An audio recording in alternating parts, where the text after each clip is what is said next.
Good day guys, this is MG, the head of sport at Groote Schuur High School in Newlands, Cape Town. I'm currently a master's student at the University of the Western Cape, and I'm doing a master's in philosophy degree program on sport, development and peace through the Interdisciplinary Center for Sports Science and Development. Today I would like to draw your attention to fair play with regards to sport, and in these couple of slides we will look to keep it simple, fun and exciting, as we intend to broaden our knowledge and our ideas around this topic of fair play within the industry of sport in our local regions as well as around the world. So sit back and relax and enjoy.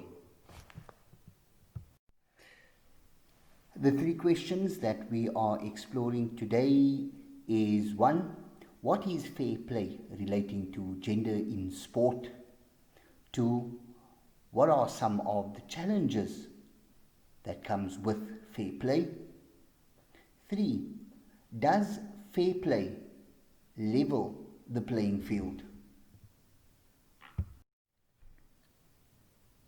Before we go into the three key questions, let's just look at the background so that we know where it is that we are speaking from. So there's the professor who is Claire Sullivan, and she became a doctor at the University of Washington. In 2011, Dr. Claire Sullivan wrote an article about the keeping apart of males and female at sports, events and competition. She also speaks in an article about the guys who are running sport and how it is their responsibility, it's their job to make sure that guys and girls are kept absolutely separate when competing in sport competitions and events. In her article, Claire Sullivan also speaks about the IOC and the IAAF, and we'll speak about these big organizations later, how it is that these guys use sex tests to make sure that what it is that is done correctly before a lady is granted an opportunity to take part in a competition. The article further also looks back on what went wrong in the past and what could possibly go wrong when these tests are being done. And later in the article, she looks at fair play. What is fair play? And what is actually done? What steps are taken to make sure that a lady is actually giving, or who gets the thumbs up before they even get to compete?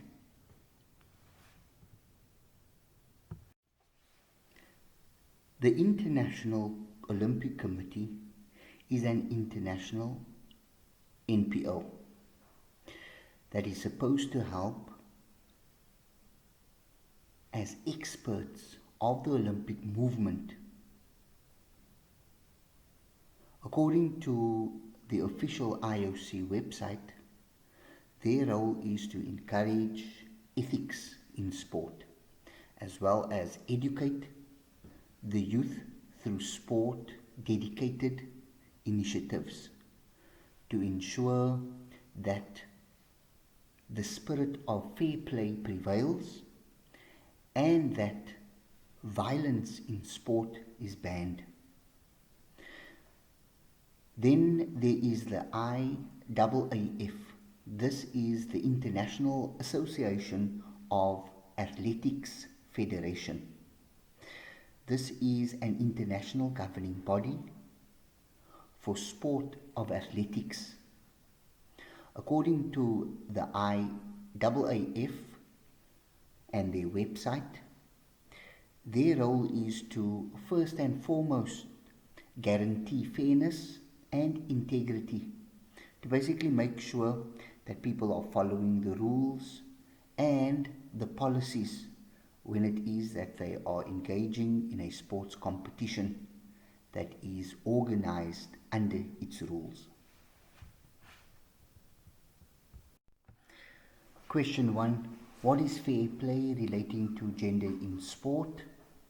Now, the idea of fair play is tracked back to the earliest Olympic Games, where importance was the honorable and just behavior through the obedience of the rules. And this was cited by Gardner in 1955.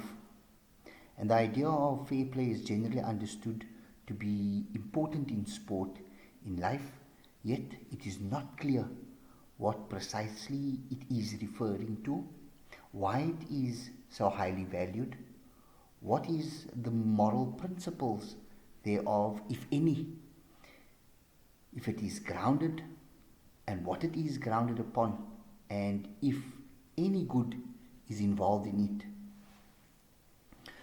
This question is highly important in terms of the future of sport in the sporting community of the world. Through the writings of Sullivan, fair play relates to where sporting bodies uses science and medical specialists to determine the ruling of the sex of a person before they can compete in a sporting event or competition. So what are some of the challenges that is faced by fair play? And this would clearly include proving someone's sex, meaning whether it is that they are male or female, and the actual rules and guidelines around this in sport, at sporting events and competitions around the world. And this has come under the microscope of the sporting community as one of the biggest or most touchy subjects or areas around fair play. It appears that the governing bodies in charge are being pressured to write the rules and policy, but they actually pay more attention to the managing of the two genders than actually creating a climate of fair play. Does fair play in this regard level the playing fields? Well, in gender policy, it is just assumed that some individuals who are born males would be driven to change their sex to participate as a woman in women's sporting events to reap the benefits and the inevitable successes. To confirm an athlete's true gender has been the stubborn way that has been chosen to level the sporting field. Is it successfully leveling the playing field? This is a question that I would like to leave with you. I thank you for listening, and feel free to look through the referees, and we hope that you have had an opportunity to grow in your awareness with regards to fair play.